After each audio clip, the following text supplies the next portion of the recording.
This book was generated using Speakter's AI voices. You can create human-like voiceovers in over 50 languages. Jo March was a spirited young woman with a passion for writing and education. She had always dreamed of making a difference in the world. Life, however, had a way of surprising even the most determined dreamers.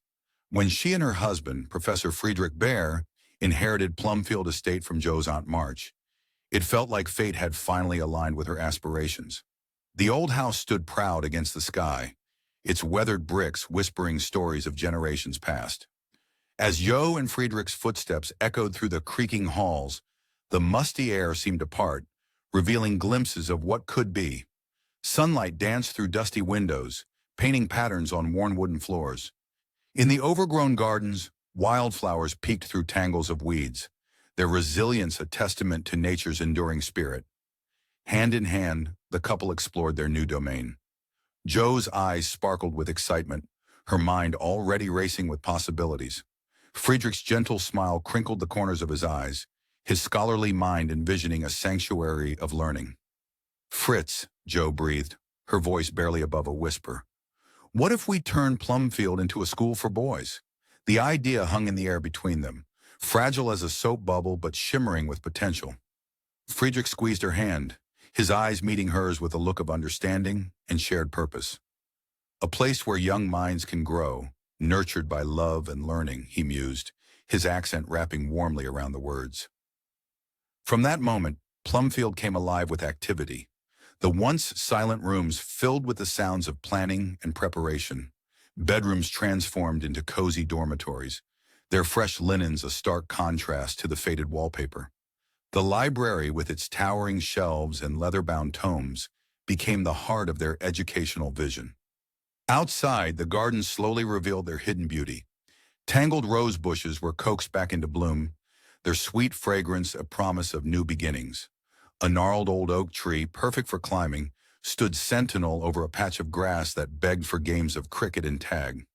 Late into the night, Jo and Friedrich would sit by candlelight, their heads bent close as they passionately discussed their dreams for the school. The flickering flame cast dancing shadows on the walls, as if the very house was listening in on their plans.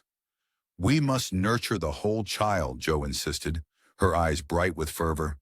"Not just their minds, but their hearts and souls too." Friedrich nodded, his gentle smile a balm to Jo's intensity.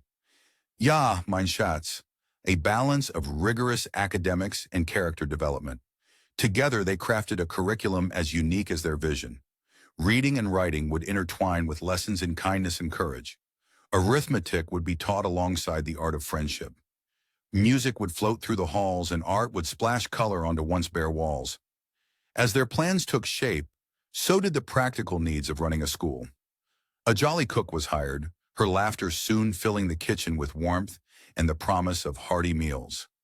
The aroma of freshly baked bread became a constant comfort, wrapping around the house like a hug. A gruff but kind-hearted groundskeeper joined the team, his calloused hands already itching to plant vegetable gardens and build the perfect treehouse. Jo's quill flew across paper as she wrote to family and friends, her excitement spilling onto the pages in inky swirls. Each letter was a declaration, a dream taking flight on paper wings. "We're opening a school," she proclaimed, the words carrying the weight of a lifelong ambition finally realized. The days blurred together in a whirlwind of preparation. As applications began to trickle in, Jo and Friedrich pored over each one, their hearts opening to the stories of boys in need of a home and guidance. They debated and discussed, carefully selecting their first class of students. "This one," Jo would say, holding up a letter, her voice soft with empathy. "He needs us, Fritz. I can feel it." Friedrich would nod, trusting in Jo's intuition as much as his own judgment. Together they built a tapestry of young lives, each thread carefully chosen to create a vibrant community. As summer reached its peak, Plumfield hummed with anticipation. Fresh paint dried on classroom walls, its clean scent mingling with the earthy smell of new, leather-bound books. The grass seemed to grow greener, as if the very earth was eager for the patter of small feet. Jo and Friedrich's dream of Plumfield as a nurturing, supportive environment where boys could grow, learn, and develop into well-rounded individuals was no longer just a vision. It was becoming a reality. brick by brick, lesson plan by lesson plan. As the first day of school drew near, they stood on the front steps of their school, hearts full of hope and excitement. The late summer sun warmed their faces, a gentle breeze carrying the promise of autumn and new beginnings. But as the day wore on, dark clouds began to gather on the horizon. The air grew heavy with the scent of impending rain, mirroring the sudden unease that settled in Joe's stomach. Something was coming, something that would test their resolve in the very foundation of their dream. As night fell, the first drops of rain began to fall, pattering against the windows like urgent fingers.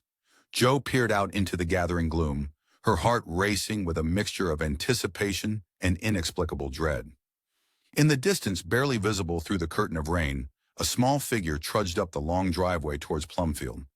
Who could be arriving on such a miserable night? And what challenges would this unexpected visitor bring to their carefully laid plans? The rain poured down relentlessly, drenching the world in a cold, gray shroud. It was on this miserable evening that Nat Blake, a poor orphan boy with a talent for violin, arrived at Plumfield. Shivering uncontrollably, Nat stood at the doorstep, his thin frame quivering like a leaf caught in a storm.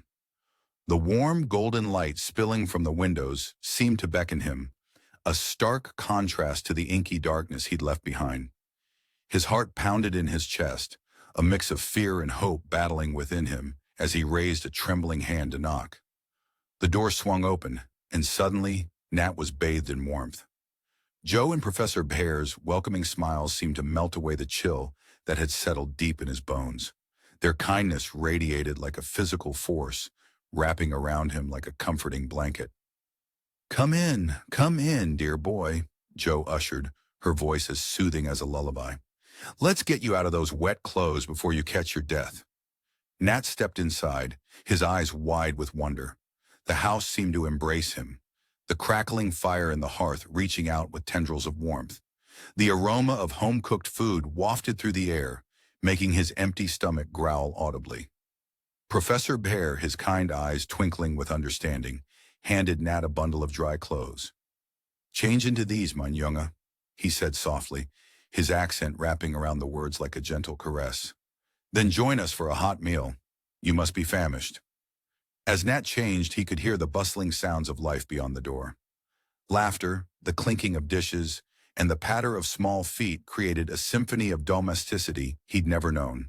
He emerged from the small changing room, feeling like a butterfly emerging from its chrysalis, transformed by the simple act of wearing clean, dry clothes. The kitchen was a whirlwind of cheerful chaos. Joe moved with practiced ease, ladling steaming soup into bowls, while Professor Bear set the table with a gentle clatter. Nat's eyes darted around, drinking in every detail. In one corner, two children, a boy and a girl who looked remarkably alike, were locked in an intense game of checkers, their brows furrowed in concentration. A toddler sat nearby, his chubby hands stacking wooden blocks with determined focus. "Nat!" Joe called, her voice warm with affection. "Meet Demi and Daisy, my nephew and niece, and this little rascal here is Rob, our son." The children looked up, curiosity painted across their faces. Demi's eyes were kind and welcoming as he waved at Nat. Daisy offered a shy smile that made her eyes sparkle, while little Rob gurgled happily, knocking over his tower in a burst of excitement. As they sat down to eat, Nat felt overwhelmed by the warmth and kindness surrounding him. The soup warmed him from the inside out, chasing away the last vestiges of cold. The chatter around the table washed over him like a soothing balm, slowly easing his frayed nerves. Joe, noticing his wide-eyed wonder, began to tell him about Plumfield, her words painting a picture of a place where learning and laughter went hand in hand. "Would you like a tour after dinner?" she asked, her eyes twinkling with excitement. Nat nodded eagerly, his shyness momentarily forgotten in the face of his burning curiosity. The tour was like stepping into a dream. The library, with its floor-to-ceiling shelves packed with books of every size and color, made Nat's heart skip a beat. He ran his fingers along the spines, marveling at the worlds contained within their pages. The bedrooms were cozy nests, each with its own unique character. But it was the garden that took Nat's breath away. Even in the fading light and drizzling rain, Nat could see the promise of beauty. Jo painted a picture with her words, of blooming flowers that would perfume the air, vegetable patches that would yield bountiful harvests, and fruit trees that would bend under the weight of their sweet offerings.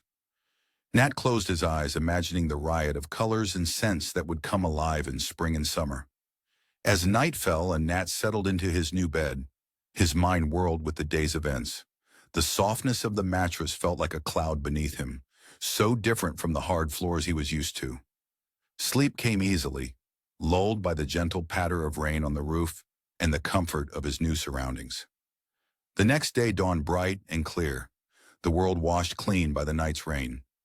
Nat met the other students, Emil with his nose always buried in a book, his eyes alight with the joy of discovery, Tommy with a mischievous glint in his eye that promised adventure and perhaps a bit of trouble, and Demi, whose kindness shone like a beacon, drawing Nat in with its warmth.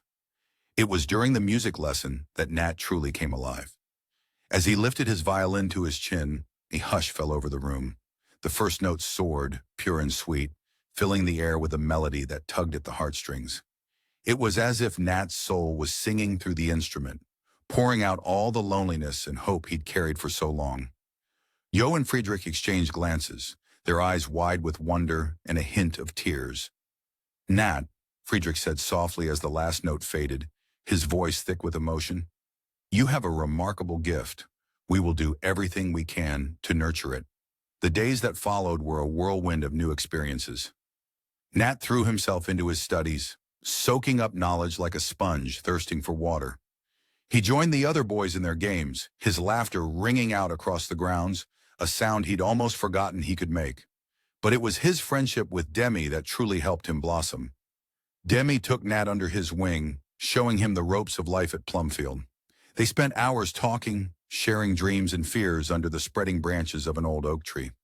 With each passing day, Nat felt the walls he'd built around his heart slowly crumbling, allowing the warmth of friendship and belonging to seep in. As the first week drew to a close, Nat stood in the garden, watching the sunset paint the sky in brilliant hues of orange and pink. A sense of peace washed over him, unfamiliar yet welcome. For the first time in his young life, Nat felt he belonged. Plumfield had become more than just a school. It was home.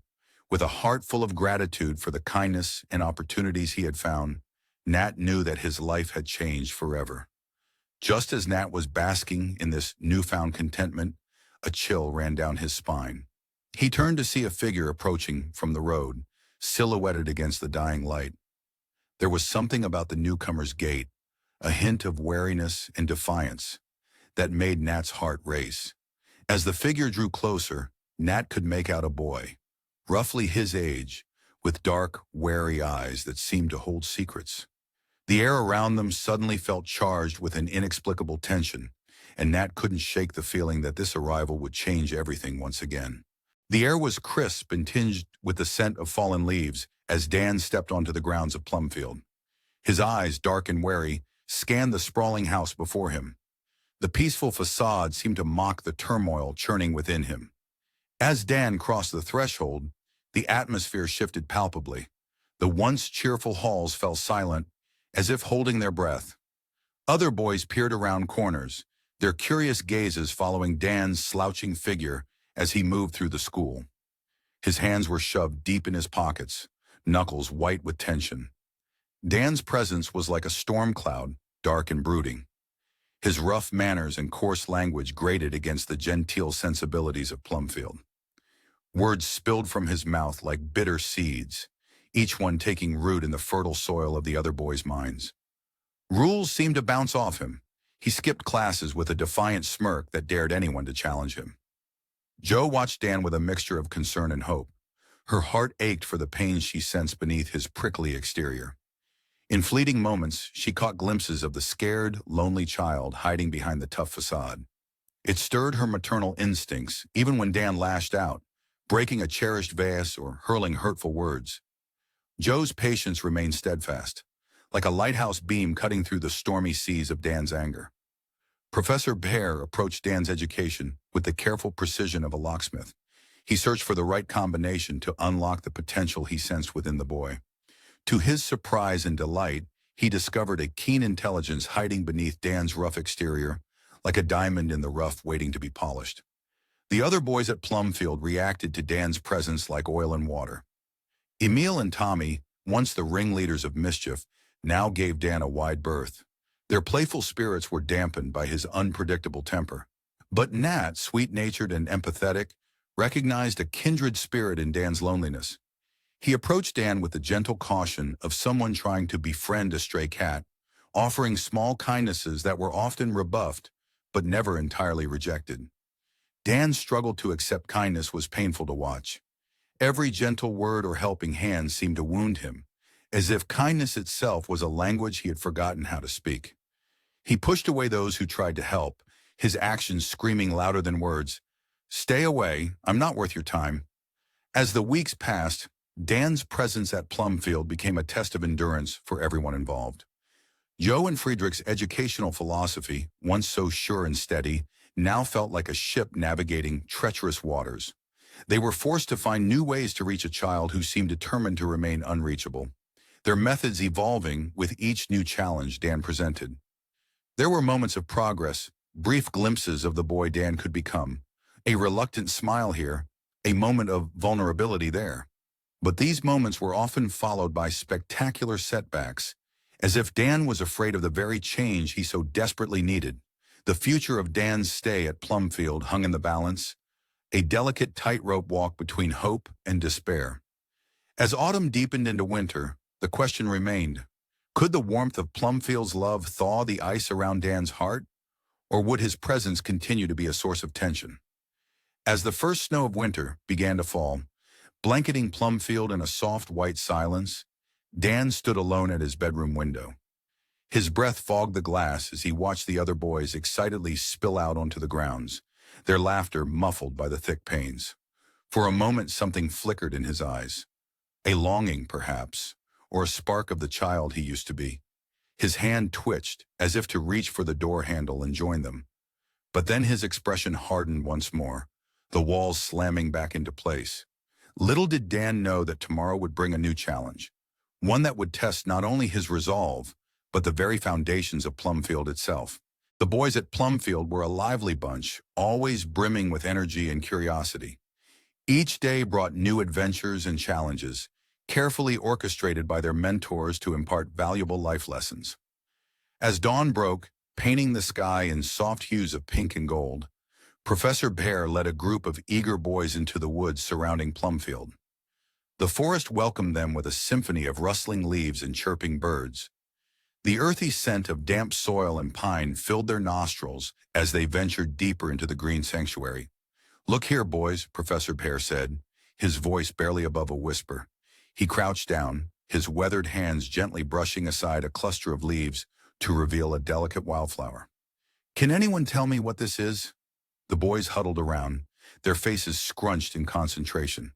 The flower's petals, a soft lavender, trembled in the morning breeze. Tommy's eyes lit up with recognition, but before he could speak, Demi's hand shot into the air. Back at the school, Joe's garden was a hive of activity. The air hummed with the buzz of bees and the chatter of excited voices. Each boy tended to his own little plot, a miniature kingdom of soil and seeds. Tommy, his face smeared with dirt like war paint, carefully watered his tomato plants. His tongue poked out in concentration as he made sure each plant received just the right amount of water. Nearby, Demi meticulously weeded his row of carrots. His small hands worked with surprising dexterity, plucking out unwanted sprouts with the precision of a surgeon. The garden was more than just a source of food. It was a living lesson in patience and perseverance. As the sun climbed higher in the sky, the afternoon air rang with shouts and laughter. The boys engaged in a lively game of cricket, their voices carrying across the grounds. Professor Bear watched from the sidelines, his eyes twinkling with pride and amusement. "Remember, boy," he called out, his voice carrying over the excited shouts, "it's not about winning, but how you play the game." But life at Plumfield wasn't always filled with joy and laughter. Tommy and Emil's voices often rose in heated argument, their words sharp and biting. In these moments, Joe would gather them in her study, a cozy room that smelled of ink and old books. "Now," she'd say, her voice firm but kind, "let's talk this through." The boys would sit, their faces flushed with anger and embarrassment as Joe guided them through their feelings. Slowly but surely, they learned to express themselves without resorting to fists or harsh words. As the older boys grew in confidence and knowledge, they took on new responsibilities. Demi, with his patient nature and quick mind, found himself helping the younger students with their studies. His face would light up with pride when one of his pupils finally grasped a difficult concept, the joy of teaching evident in his bright eyes. In the evenings, the school would often be filled with music. Nat, his violin tucked under his chin, would coax out melodies that seemed to paint pictures in the air. The other boys would gather around, some humming along, others simply closing their eyes and letting the music wash over them. The soft glow of oil lamps cast dancing shadows on the walls, creating a warm and intimate atmosphere. Dan, the newest addition to Plumfield, still struggled to find his place, but in the barn surrounded by the gentle sounds of animals, he found a sense of peace. Joe would often find him there, speaking softly to the horses or carefully tending to an injured bird. Slowly, like a flower unfurling its petals, Dan began to open up, his rough edges softening under the gentle care of Plumfield. Life at Plumfield wasn't always easy. When a fierce storm lashed the school, tearing shingles from the roof, the boys rallied together. Even the youngest among them wanted to help, passing tools and holding ladders. The work was hard, but there was a sense of pride in protecting their home. The air was thick with the scent of rain and sawdust as they worked, their clothes soaked but their spirits high. Holidays and birthdays were cause for great celebration. The dining room would be transformed, festooned with homemade decorations. Each boy would contribute in his own way. Nat with his music, Demi with a carefully rehearsed speech, Tommy with his infectious enthusiasm. These moments of joy brought them all closer, cementing the bonds of their unusual family. Through it all, Joe and Professor Pear watched over their charges with loving care. They saw every squabble as a chance to teach kindness, every chore as an opportunity to instill responsibility. Their goal was not just to fill the boys' heads with knowledge, but to shape their hearts and characters. As the days turned into weeks and months, the diverse group of boys at Plumfield grew not just in height and knowledge, but in spirit. They learned to look out for each other, to find joy in simple things, and to face challenges with courage and determination. In this way, Plumfield became more than just a school. It was a home, a family, and a place where boys could grow into good men. As summer faded into autumn, a chill crept into the air. The boys noticed a change in Dan, who seemed to withdraw into himself as the leaves began to turn. His eyes, once bright with newfound hope, now held a shadow of something darker. One evening, as the sun dipped below the horizon, painting the sky in fiery hues, Dan slipped away from the group. Joe watched him go, a knot of worry forming in her stomach. What ghosts from his past were haunting him, and would the warmth of Plumfield be enough to keep them at bay?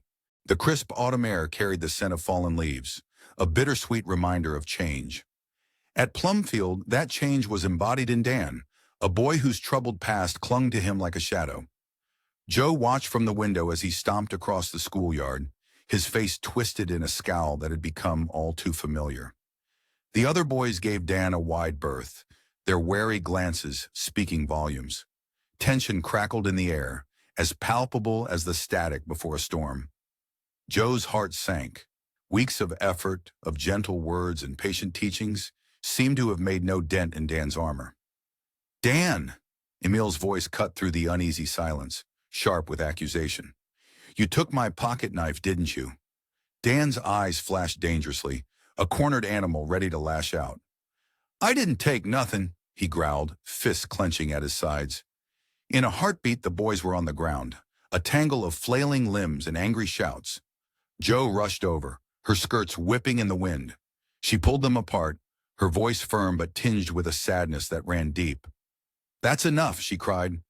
Both of you, inside, now. As the days wore on, Dan's struggles became more apparent. He shunned the classroom, its four walls closing in on him like a cage. Instead, he sought refuge in the woods surrounding Plumfield. Among the trees with their rustling leaves and creaking branches, he found a solace that eluded him elsewhere. Joe tried everything she could think of to break through Dan's defenses. On quiet evenings, she'd sit with him, her gentle words attempting to coax out the pain that lay beneath his rough exterior. She assigned him special tasks, hoping to plant seeds of responsibility and belonging. But each attempt seemed to push Dan further away, like waves retreating from the shore. The situation came to a head on a stormy night. Wind howled around the eaves of Plumfield, mirroring the turmoil within. Professor Bear discovered his desk ransacked, money missing from the drawer. The evidence pointed squarely at Dan, and the weight of his actions seemed to finally crash down upon him. That night, as rain lashed against the windows and thunder rumbled like an angry god, Dan made a fateful decision. With nothing but the clothes on his back and a few stolen coins in his pocket, he slipped out into the darkness. The storm swallowed him whole, leaving no trace of his passing. The next morning dawned gray and sodden. Plumfield was in an uproar, the news of Dan's disappearance spreading like wildfire. Nat, Dan's closest friend, wandered the halls like a ghost, his eyes red-rimmed and searching. "He wouldn't just leave," Nat insisted, his voice barely above a whisper. "Something must have happened to him." Jo refused to give up hope. She organized search parties, their voices calling Dan's name echoing through the dripping woods. She sent letters to nearby towns, each one a plea for information. She scoured the forest where Dan had so often sought refuge, her heart pounding with each snapped twig or rustle of leaves. Days stretched into weeks, and weeks into months. The mood at Plumfield grew somber, as if a shadow had fallen over the once lively school. The boys, who had often viewed Dan with a mixture of fear and fascination, now spoke of him in hushed tones. They began to see the challenges he had faced in a new light, understanding for the first time the depth of Joe's efforts to help him. As autumn gave way to winter, the hope of Dan's return began to fade like the last leaves clinging to bare branches. Yet Jo couldn't bring herself to give up entirely. She would often stand at the window, gazing out at the road that led away from Plumfield, half expecting to see a familiar figure trudging up the path. The absence of Dan left a palpable void in the Plumfield community. The uncertainty of his fate hung in the air like a mist, mingling with the lingering hope that someday, somehow, he might find his way back home. As night fell and the lamps were lit, a hush fell over Plumfield. But in the darkness, a whisper began to spread. Something was amiss. Items had gone missing, drawers left ajar. As the students settled into their beds, unaware, a shadow moved through the halls. The news of a theft was about to break, and with it, a storm that would shake Plumfield to its very foundations. The news of the theft spread through Plumfield like wildfire. Whispers and worried glances were exchanged in every corner of the school. Joe's office, once a sanctuary of warmth and wisdom, now felt as cold as a tomb. The empty spot where the money had been gaped like an open wound, a stark reminder of the trust that had been shattered. As the initial shock ebbed away, suspicion crept in, thick and suffocating as fog on an autumn morning. Eyes turned to Nat, the boy with the poorest background and a close friendship with the absent Dan. The weight of those accusing glances pressed down on Nat's slender shoulders, making him feel as if he were shrinking, withering under their scrutiny. "I didn't do it!" Nat's voice cracked like thin ice, his blue eyes wide with fear and hurt. "Please, you have to believe me." His words hung in the air, met with stony silence and averted gazes. The seed of doubt, once planted, grew rapidly in the fertile soil of uncertainty. Jo and Professor Bear, their faces etched with lines of worry, began a thorough investigation. They questioned each boy, their voices gentle but probing, like surgeons searching for a hidden splinter. Plumfield, once a haven of learning and friendship, now felt like a prison to Nat. The very walls seemed to close in on him, the air growing thicker with each passing hour. His fellow students, who had once welcomed him with open arms, now kept their distance as if he carried some contagious disease. Lunch tables fell silent as he approached, conversations dying like candle flames snuffed out by a sudden gust. Days dragged by, each one feeling longer than the last. The air at Plumfield grew heavy with tension, like the oppressive stillness before a summer storm. Jo and Friedrich searched every nook and cranny of the school, leaving no stone unturned in their quest for answers. The sound of their footsteps echoed through the halls, a constant reminder of the unresolved mystery. Then, like a bolt from the blue, Dan returned. He appeared at the gates of Plumfield, a shadow of his former self. His clothes hung in tatters, smudged with dirt and grime. His face was gaunt, cheekbones sharp enough to cut glass, and dark circles ringed his eyes. But in those eyes burned a fierce determination that caught everyone off guard. "It was me," Dan announced, his voice hoarse but steady as a rock in a churning sea. "I took the money."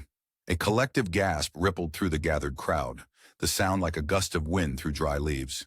Dan went on to explain how he had snuck back into the school, driven by desperation and a misguided sense of need. But when he heard that Nat was being blamed, he couldn't bear the weight of his actions any longer. "I couldn't let Nat take the fall for something he didn't do," Dan said, his eyes meeting Nat's across the stunned silence. "He's my friend, and he deserves better than that." The revelation hit like a thunderclap, shaking the very foundations of Plumfield. In that moment, they all saw Dan in a new light. The rough exterior fell away, revealing a heart capable of great loyalty and sacrifice. Joe and Friedrich exchanged a look, years of shared understanding passing between them in an instant. They saw in Dan's actions not just a confession, but a plea for redemption. "Dan," Joe said softly, her voice filled with a mixture of sadness and hope, "would you like another chance at Plumfield?" The offer hung in the air, fragile as a soap bubble caught in a sunbeam. Dan's eyes, usually so guarded, filled with a vulnerability that tugged at everyone's hearts. Slowly, the other boys began to gather around Dan. There were no accusations, no angry words. Instead, there was a newfound respect in their eyes, an acknowledgement of the courage it had taken to come back and face the consequences of his actions. Nat pushed through the crowd, his face a storm of emotions.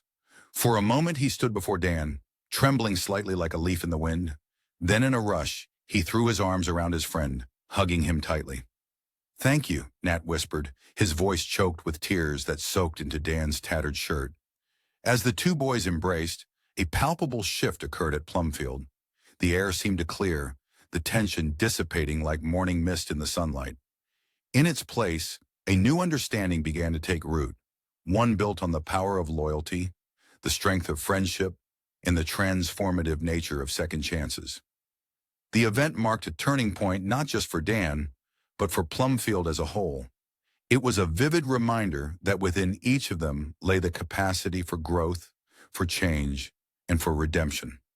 As the sun set on that momentous day, Plumfield stood stronger and more united than ever before, ready to face whatever challenges the future might bring. But as night fell and the boys settled into their beds, a new whisper began to circulate. Something was changing at Plumfield. Something big. The air hummed with anticipation, and as sleep claimed them one by one, they couldn't help but wonder, what new adventures and challenges would tomorrow bring? Time marched on at Plumfield, bringing with it growth and change. The school continued to evolve, adapting to the needs of its ever-expanding student body. The crisp autumn air carried the scent of fallen leaves and new beginnings. Laughter and chatter filled the grounds as fresh faces appeared at the gates, their eyes wide with a mix of excitement and trepidation. Among them stood Stuffy, a boy with hands as soft as silk and a bewildered expression that spoke volumes of his sheltered upbringing. Wealthy parents had sent him to learn the value of honest work, a concept as foreign to him as the calluses he'd soon develop. Beside Stuffy, barely reaching his shoulder, was Dolly. The wisp of a child seemed to tremble like a leaf in the wind, his eyes darting nervously from face to face, reminiscent of a frightened rabbit ready to bolt at the slightest provocation. Joe's heart swelled as she welcomed them, her mind already spinning with possibilities. In Stuffy's entitled demeanor, she saw a mountain to be climbed, a challenge that made her eyes sparkle with determination. Dolly's timidity tugged at her heartstrings, and she envisioned the day when he would bloom, his fears melting away in the warmth of Plumfield's nurturing environment. As autumn gave way to winter and winter to spring, Plumfield's story unfolded like a book whose pages turned with each passing day. The bears, ever attentive to their charges' needs, wove new threads into the tapestry of their curriculum. Advanced mathematics danced alongside practical bookkeeping, the scratching of pencils on paper a constant backdrop to daily life. The rhythmic sound of saws and hammers from the newly established carpentry classes added a homely soundtrack to the school. The scent of fresh-cut wood mingled with the aroma of ink and paper, creating a unique fragrance that became synonymous with learning and growth. One crisp morning, as golden sunlight streamed through the windows, Jo's eyes sparkled with excitement. She gathered the boys around her, their curious faces turned up like sunflowers seeking light. "Your voices matter," she told them, her words igniting a fire in their eyes. "Let's show the world what you have to say." Soon the clatter of typewriters joined the symphony of learning. The Plumfield Press was born, and budding journalists poured their hearts onto paper, their words a testament to the power of education and self-expression.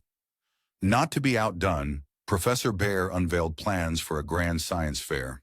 The announcement sent a ripple of excitement through the school, like a stone dropped in a still pond. Boys huddled in corners, whispering conspiratorially about volcanoes and electrical circuits, their eyes alight with the spark of discovery. As the older boys grew in stature and wisdom, they found themselves naturally stepping into the roles of mentors. Dan, once the school's wildest soul, now patiently guided a younger boy's hand as he struggled with his letters.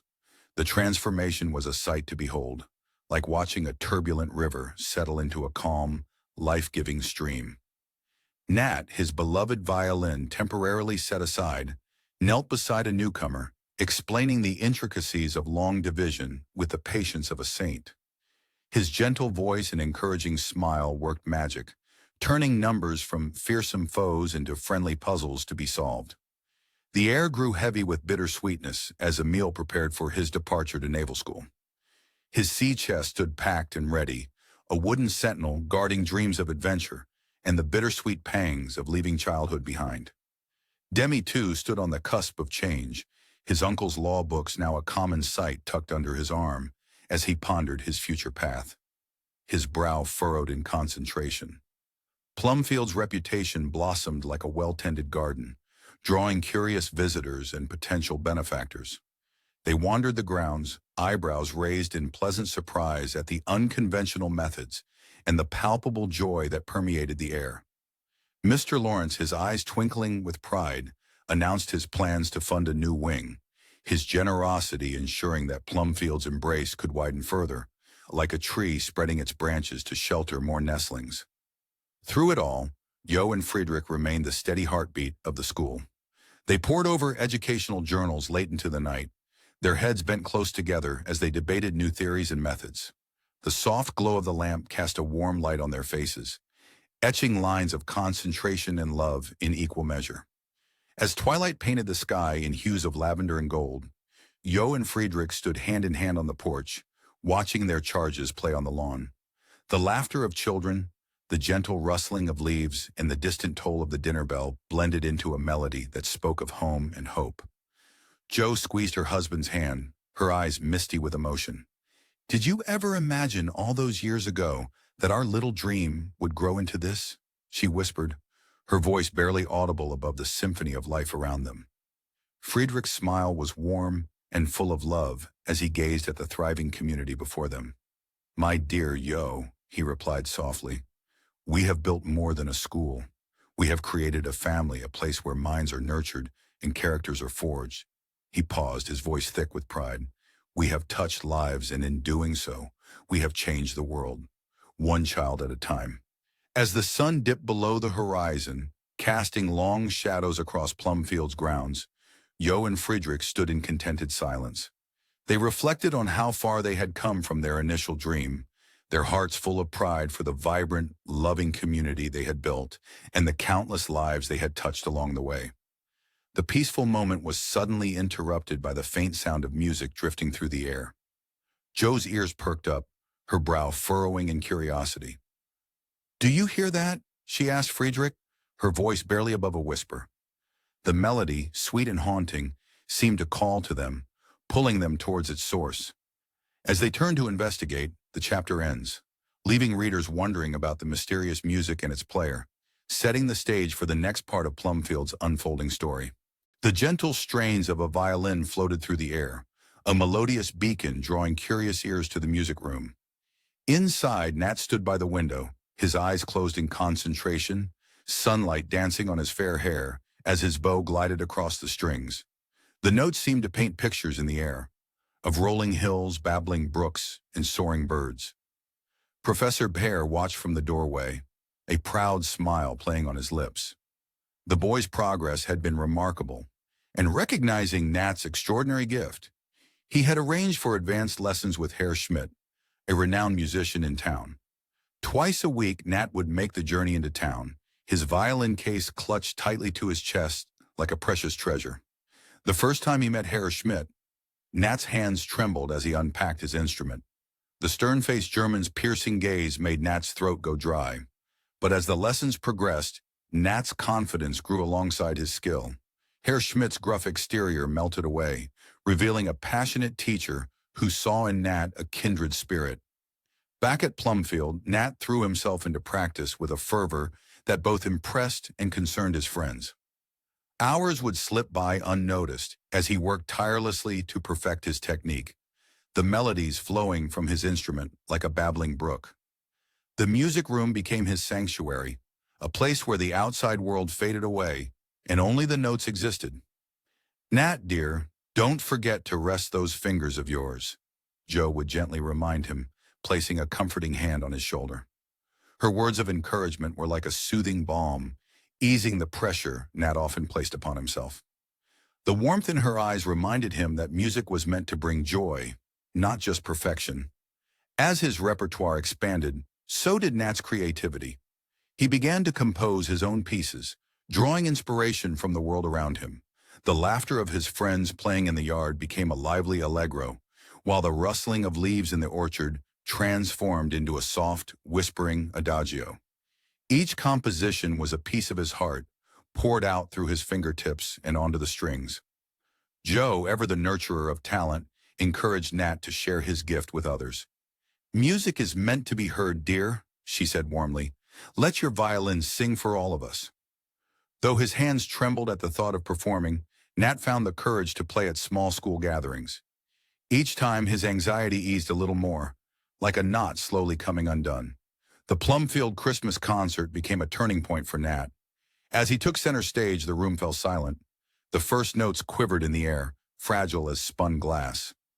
Nat's heart pounded in his chest, threatening to drown out the music. But as he lost himself in the melody, his confidence soared. The music swelled, rich and powerful, filling every corner of the room with its beauty. It was as if the violin had become an extension of his very soul, expressing emotions too deep for words. When the final note faded, there was a moment of breathless silence. Then, as if a dam had broken, applause erupted. Nat opened his eyes to find the audience on their feet, their faces shining with emotion. Mrs. Joe wiped away a tear, while Professor Bear beamed with pride. In that moment, Nat realized that his music had the power to touch hearts and bring people together. This triumph marked a shift in Nat. The timid boy began to emerge from his shell, his music becoming a bridge to connect with others. He formed a small ensemble with fellow students, surprising everyone when Dan revealed a hidden talent for the flute. Their impromptu duets in the garden became a favorite pastime for all at Plumfield. As Nat's musical journey progressed, so did his personal growth. The once shy boy now stood tall, his violin an extension of himself. His peers looked to him for guidance, and he found himself leading with a quiet confidence that would have once seemed impossible. The music had given him a voice, and he was learning to use it both on and off the stage. Word of Nat's talent spread beyond the walls of Plumfield like ripples in a pond. One spring morning, a letter arrived bearing news that set the school abuzz with excitement. Nat had been invited to perform at a prestigious music festival in Boston. The crisp envelope felt heavy in his hands, filled with the weight of opportunity and expectation. As Nat prepared for this momentous occasion, the entire Plumfield community rallied around him. His friends helped him practice, offering words of encouragement and steadfast support.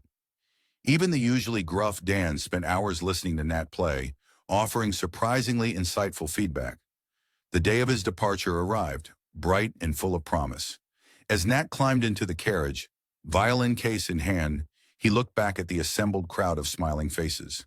The love and support of his Plumfield family wrapped around him like a warm embrace. "Go show them what Plumfield's best can do," Dan called out, his usual gruff manner softened by a proud grin.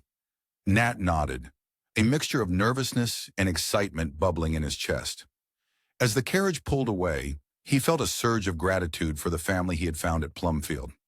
With their love and support behind him, he was ready to take this next step in his musical journey, carrying the spirit of Plumfield with him to the grand stages of Boston. As the carriage disappeared down the dusty road, a sense of anticipation hung in the air. Little did anyone know that while Nat was embarking on his musical adventure, another journey was about to begin. For on the horizon, a familiar figure was making his way back to Plumfield, one whose return would shake the very foundations of their little community. After several months away, Dan returned to Plumfield. His arrival marked a significant turning point in the story of the school and its inhabitants. The crisp autumn air nipped at Dan's cheeks as he trudged up the familiar path to Plumfield. Fallen leaves crunched beneath his feet, their earthy scent mingling with the smoke from distant chimneys. His heart hammered against his ribs, a mix of excitement and dread coursing through his veins. The sprawling house loomed ahead, its windows glowing like warm, inviting eyes in the fading daylight. Dan paused, his hand resting on the rough bark of an old oak tree. He took a deep breath, steeling himself for whatever reception awaited him. The moment Dan stepped through the door, a hush fell over the usually bustling main hall. The sudden silence was deafening, broken only by the ticking of the grandfather clock in the corner. Jo's eyes widened, a kaleidoscope of emotions flashing across her face: surprise, joy, and a hint of worry. Professor Pear's weathered features softened into a welcoming smile. "Dan!" Jo exclaimed, rushing forward with open arms. The warmth of her embrace melted some of the ice around Dan's heart. "Welcome home, my boy," Professor Pear added, his voice thick with emotion that made Dan's throat tighten. The other boys hung back, their expressions a mix of curiosity and wariness. Dan felt their eyes on him, searching for signs of the troublemaker they once knew. But the hardships he'd faced in the outside world had changed him. The once defiant spark in his eyes had been replaced by a quiet determination. His shoulders, which used to be hunched in perpetual defensiveness, now stood straight and proud. In the days that followed, Dan set about proving himself anew. Like a sapling bending in the wind, he demonstrated a newfound flexibility and resilience. Where once he might have lashed out in anger, he now responded with patience and understanding. Rules that he'd once scoffed at, he now followed with quiet determination. One sunny afternoon, Dan found Tommy struggling with a math problem in the garden. The younger boy's brow was furrowed in frustration, his pencil tapping in agitated rhythm on his notebook. Instead of teasing or ignoring him, as he might have done before, Dan sat down beside him on the cool grass. "Need a hand?" he offered, his voice gentle. Tommy looked up, surprise etched on his freckled face. As Dan patiently explained the concept, a small crowd of younger boys gathered around, drawn by this unexpected display of kindness. Dan's physical strength, once a source of intimidation, became an asset to the Plumfield community. During a school project to build a new chicken coop, Dan's skilled hands and strong back made the work fly by. The other boys watched in awe as he effortlessly lifted heavy beams and hammered nails with precision. The rhythmic sound of his hammer echoed across the yard, a steady beat that seemed to symbolize his newfound place in their world. As autumn deepened into winter, Dan's presence at Plumfield began to feel as natural as the changing seasons. He found himself forming deeper friendships, particularly with Nat and Tommy. Late one evening, as they sat by the crackling fire, Dan opened up about his time away from Plumfield. The flames cast dancing shadows on the walls as Dan's voice grew soft, describing the hardships he'd faced and the lessons he'd learned. "I never thought I'd have a future," Dan admitted, his eyes reflecting the dancing flames. "But being here, with all of you, it's like I can see a path ahead for the first time." The warmth of the fire seemed to seep into his words, filling the room with a sense of hope and possibility. Nat and Tommy exchanged glances, moved by their friend's vulnerability. In that moment, Dan's transformation became more than just a personal victory. It was a beacon of hope for all of Plumfield, The crackling fire and the howling wind outside created a cocoon of warmth and safety, allowing the boys to open up to each other in ways they never had before. As the days grew shorter and the nights longer, Dan's redemption story had become woven into the very fabric of Plumfield. It stood as a powerful testament to Joe and Professor Bear's unwavering belief in the transformative power of love and education. Dan's journey from troubled youth to inspiring mentor had not only changed his own life, but had also touched the hearts of everyone at Plumfield, opening their eyes to the endless possibilities of personal growth and second chances. Yet, as winter's icy fingers began to loosen their grip on Plumfield, a new energy seemed to pulse through the old house. The children, once so small and dependent, were growing and changing at an alarming rate. Dan watched with a mixture of pride and unease as his young friends began to grapple with the complexities of impending adulthood. As he tucked himself into bed one night, he couldn't shake the feeling that a new chapter was about to unfold, one that would test them all in ways they couldn't yet imagine. The children at Plumfield were no longer the little ones they once were. With each passing day, they inched closer to adulthood, bringing with them a whirlwind of new experiences and emotions. The air at Plumfield buzzed with an electric energy, as if the very walls of the old school could sense the change in its young inhabitants. Laughter echoed through the halls, but now it carried a different tone, a mix of excitement and nervousness that comes with growing up. At the heart of this transformation were Nat and Daisy. Their friendship, once as simple as a summer breeze, now crackled with unspoken tension. Nat's fingers would tremble slightly as he reached for Daisy's books, his heart pounding so loudly he was sure everyone could hear it.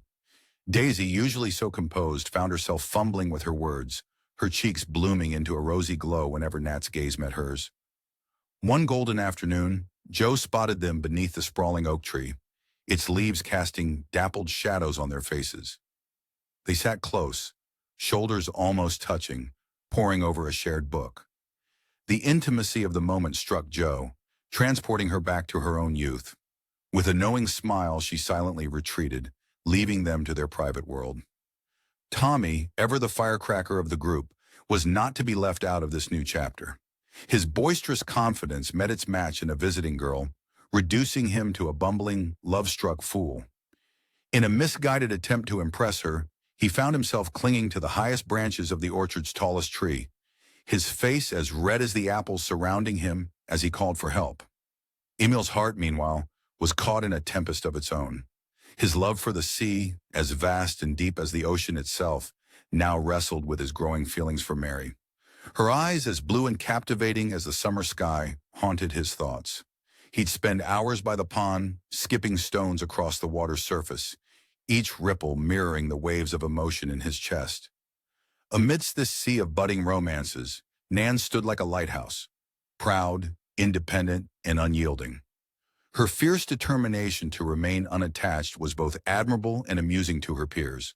With her nose buried in books and her mind set on lofty aspirations, Nan marched to the beat of her own drum, her path illuminated by the fire of her ambitions. The Bears, wise in their ways, saw these changes as golden opportunities for growth. They transformed the old barn into a magical wonderland for dances and social events. Paper lanterns swayed gently in the evening breeze, casting a warm glow over wildflower garlands. The air filled with the sweet scent of summer blooms and the melody of laughter as the students twirled and stumbled, learning the intricate steps of social interaction under the watchful eyes of their mentors. Professor Bear gathered the older boys for heart-to-heart talks. His deep, gentle voice carried words of wisdom about respect, honor, and the true meaning of being a gentleman. The boys hung on his every word, their eyes wide with wonder, as if he were unlocking the secrets of the universe. Joe, in turn, held cozy fireside chats with the girls. The crackling flames mirrored the warmth in her eyes as she spoke of self-respect, the power of education, and the importance of chasing dreams. The girls leaned in close, drinking in her words like a soothing balm for their confused hearts. As summer faded into autumn, and the leaves turned from vibrant green to rich gold, life at Plumfield continued its dance of change. The students rode the waves of young love, experiencing moments of pure joy and weathering storms of heartache.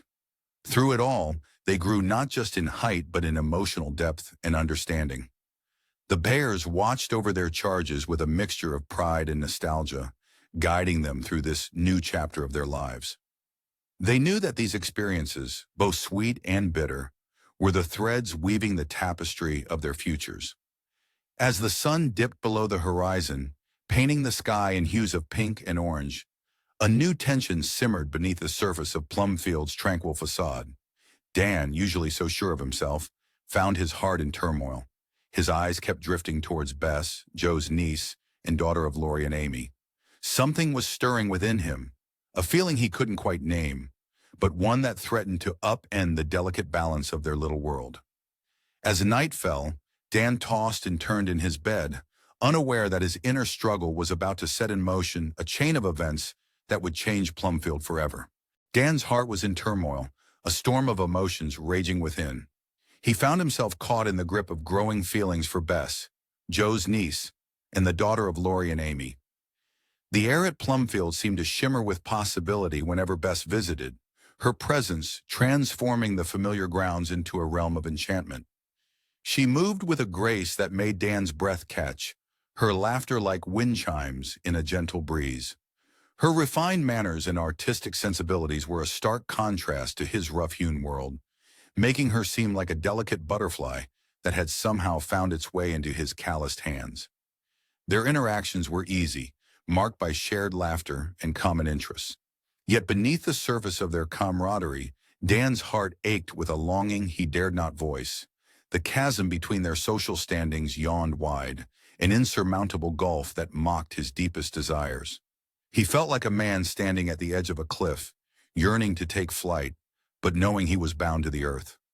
Only Nat, his closest confidant, knew of the tempest raging within Dan's chest.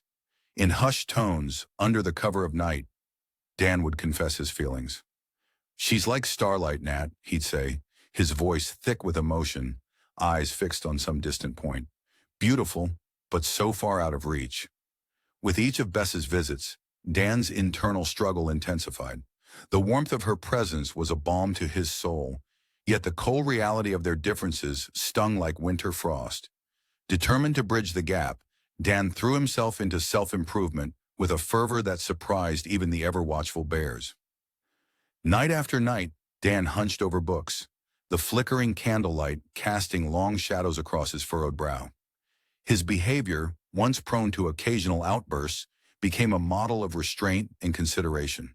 The other boys watched in amazement as Dan, once the wildest among them, transformed before their eyes. Yet for all his efforts, Dan couldn't shake the feeling that he was trying to catch the wind in his hands. The more he learned, the more acutely he felt the difference in their upbringings. Bess's world of art galleries and soirees seemed as distant as the moon, no matter how he stretched towards it. As spring blossomed into summer, the realization settled over Dan like a heavy blanket, smothering the last embers of hope he had carefully tended. The gap between their worlds was not just wide, it was a chasm that no amount of self-improvement could bridge. But from the ashes of this hope, a new determination arose. If he couldn't change who he was, perhaps he could change his circumstances. The idea took root in his mind, growing stronger with each passing day. He would leave Plumfield, not in defeat, but with purpose. He would make his fortune, carve out a place for himself in the world that had so often rejected him. The decision weighed heavily on Dan as he prepared for his departure. Each familiar face, each corner of Plumfield that had become home, tugged at his resolve. But the image of Bess, radiant and unreachable, steeled his determination. On a crisp autumn morning, the air thick with the scent of fallen leaves, Dan stood before the bears, Nat, and the other boys. His few possessions were packed, his heart full of conflicting emotions. "I'll come back," he promised, his voice rough with unshed tears. "When I've made something of myself, I'll return." Mrs. Bear embraced him tightly, her maternal love evident in every line of her face. "You've already made something of yourself, Dan," she whispered, her words warm against his ear. "But we'll be here, waiting for your return." One by one, the boys said their goodbyes, some with handshakes, others with quick, fierce hugs. Nat, his eyes shining with unshed tears, clasped Dan's hand. "Don't forget us," he said simply, his grip firm and reassuring. As Dan turned to leave, he cast one last look at Plumfield. The lessons learned here, the love he had found, would travel with him. They were a part of him now, as surely as the blood in his veins. With a deep breath, Dan stepped out onto the road, his heart both heavy and light. The world stretched out before him, full of possibility and challenge. As he walked away from Plumfield, Dan carried with him the strength and love he had found there, determined to forge his own path in the world that lay ahead. The sun dipped below the horizon, casting long shadows across the road. Dan's figure grew smaller in the distance, until he was just a speck on the horizon.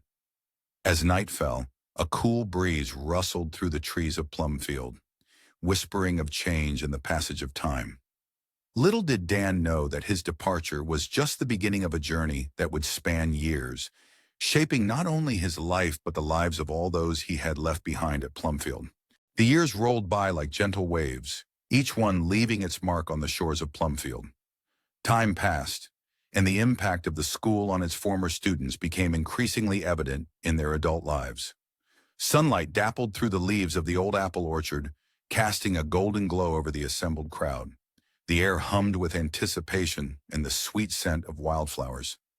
Nat, once a timid boy with a battered violin, now stood tall at the makeshift altar, his fingers trembling slightly as he adjusted his bow tie. The soft murmur of voices hushed as Daisy appeared at the end of the aisle, radiant in a simple white gown adorned with lace. Nat's breath caught in his throat, his heart swelling with a love that had grown from childhood friendship to something deep and unshakable. As Daisy walked towards him, Nat lifted his violin to his shoulder. The first notes of his composition floated on the breeze, a melody that spoke of their shared history, of laughter in Plumfield's halls and quiet moments under starry skies. Tears glistened in the eyes of their friends and family as the music swelled, a testament to the power of love nurtured in the warm embrace of their childhood home. The years had scattered the Plumfield boys and girls across the world, each carving out their own path.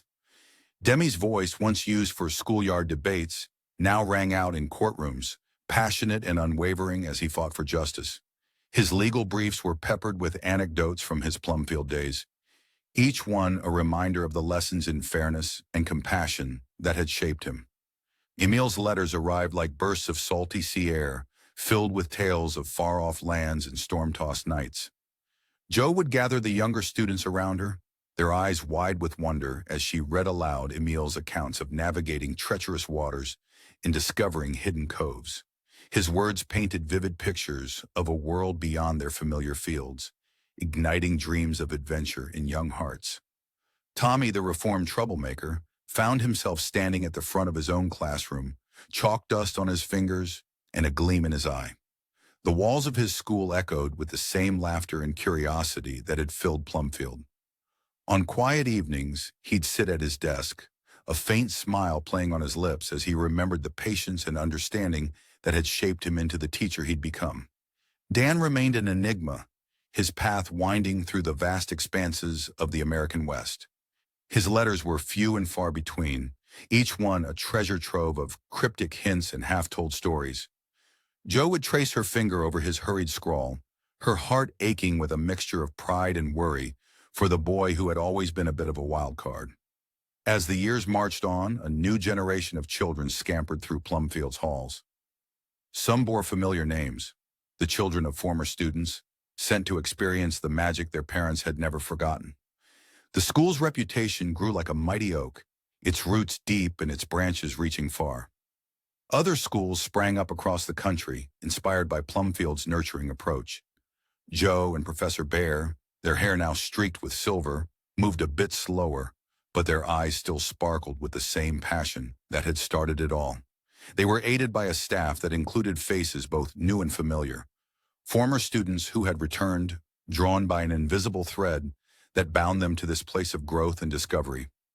The reunions became a cherished tradition, filling Plumfield with a cacophony of voices and memories. Old friends embraced, marveling at the paths their lives had taken. They shared triumphs and setbacks, loves found and lost, all woven together by the common thread of their Plumfield days. As twilight settled over the grounds one evening, Jo stood on the porch, her gaze sweeping over the expanded fields and buildings. The laughter of children mingled with the chirping of crickets, a symphony of life and learning.